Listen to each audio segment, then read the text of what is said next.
How to write a philosophy paper.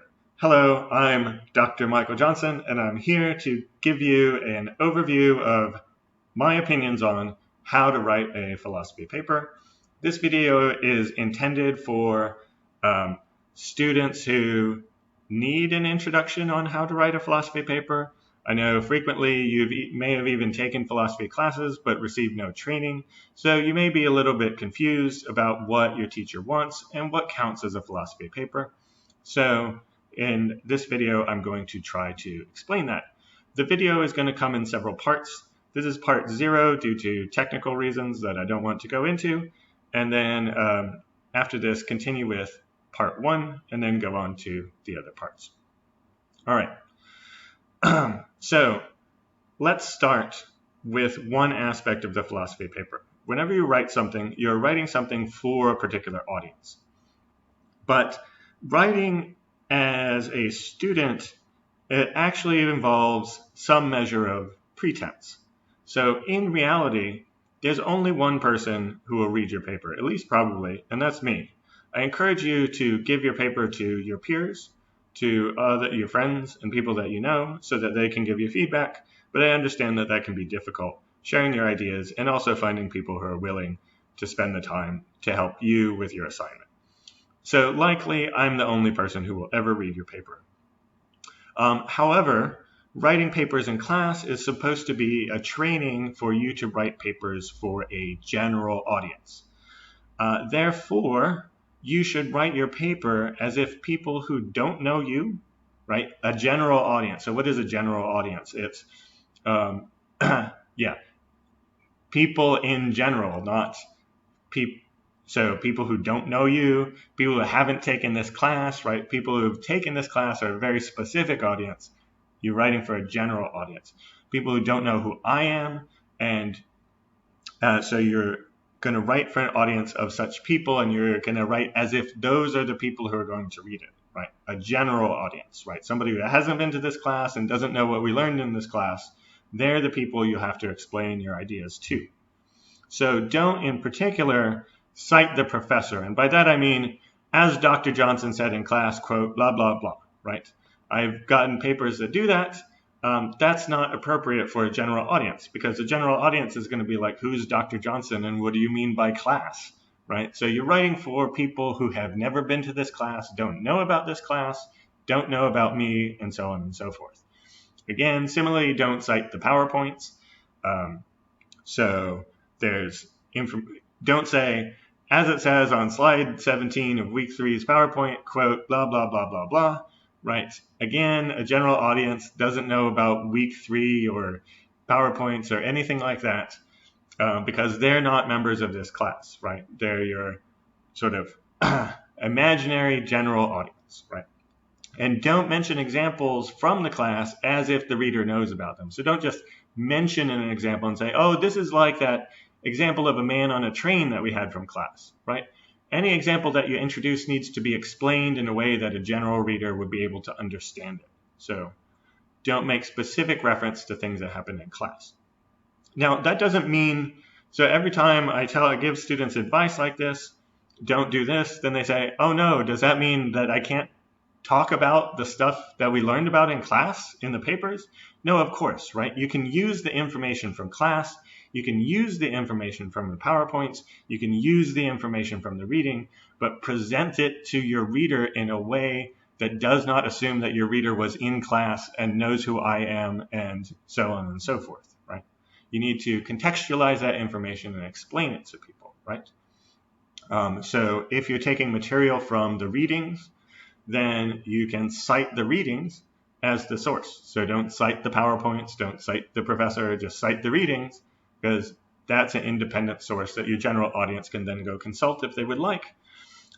Secondly, if it's something that I said, like I gave you my opinion or my interpretation of something, well, I'm your teacher, so I'm a special person in your life in the following way. If you come to believe the things that I've taught you, so I teach you sort of general information, and if you come to believe those things, then those are now your beliefs, and you don't need to cite me for them. Right? They are now your opinions. You own them. don't bother citing Michael, as Michael said in class, blah, blah, blah, right?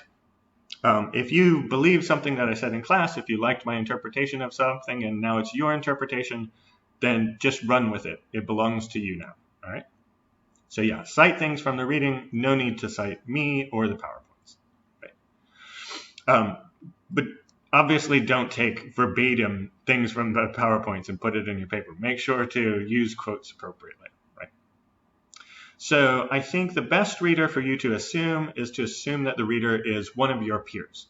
So somebody who has a similar amount of knowledge to you in philosophy. So like a second year philosophy major or a third year philosophy major, somebody who's taken some philosophy classes, who knows what philosophy is about, but who hasn't taken the specific class that we have. So sorry, this slide was I originally wrote it for a philosophy of logic class, but assume that they haven't taken the class that you're writing the paper for, right? So number one, who are you writing for? You're writing for the general audience. Okay, number two, what is the purpose of a philosophy paper? Well, the point of a philosophy paper is to convince the reader that a thesis is true. So what is a thesis? The thesis is the main claim in the paper. It's why you wrote the paper. It's in order to get people to believe the thesis, right? So the entire point of a philosophy paper is that it revolves around a thesis. So, and we'll talk more about in part one of this video, this is part 0, about theses. So, structure of a philosophy paper, here's a general idea of what we're going to be talking about and what I will go through in these videos that I'm making. So, these are general guidelines and not always true, so you can't, if you're reading the original literature in philosophy, journal articles and books and stuff, you won't expect it to have this sort of structure. But if you're a beginning student writing a beginning paper for a philosophy class that you're taking, right, you're not a professional or anything, I think this is a good general outline for you to structure your paper around. And this is how I'm going to structure these videos, is assuming that you're shooting for this sort of general structure. So you start your paper with an introduction. And in your introduction, it contains a thesis, and it contains some roadmap of how you are going to continue with the rest of the paper. Right? You tell people, here's my thesis, and then here's how I'm going to argue for it in the rest of the paper. Then you're going to have some exposition of key concepts that appear in your thesis and that will appear in your arguments. So there'll be some ideas in your thesis that maybe you'll need to explain to a general audience, right? So as a philosopher, as somebody who's taken this class, for instance, you already know what an idea in the idea theory is, what the idea theorists meant by that, but an ordinary person will only have their ordinary conception of idea, and so for a general audience, you might have to explain to them the technical philosophical notion, right? So you'll have an exposition of key concepts and ideas, and then then the main body of the philosophy paper will consist in arguments that are in support of the thesis.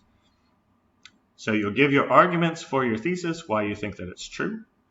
Finally, you will consider objections to the arguments that you've made. You will consider charitably, and we'll talk about the virtue of charity later, objections to your arguments or your thesis, right? You're supposed to imagine how somebody might respond to the arguments that you've made, what objections that they might make, and then you respond to those potential objections. And then finally, you'll have a conclusion where you summarize what you've accomplished in this paper. In this paper, I have shown that blah, blah, blah. Okay, so let's talk about the thesis statement, or a thesis.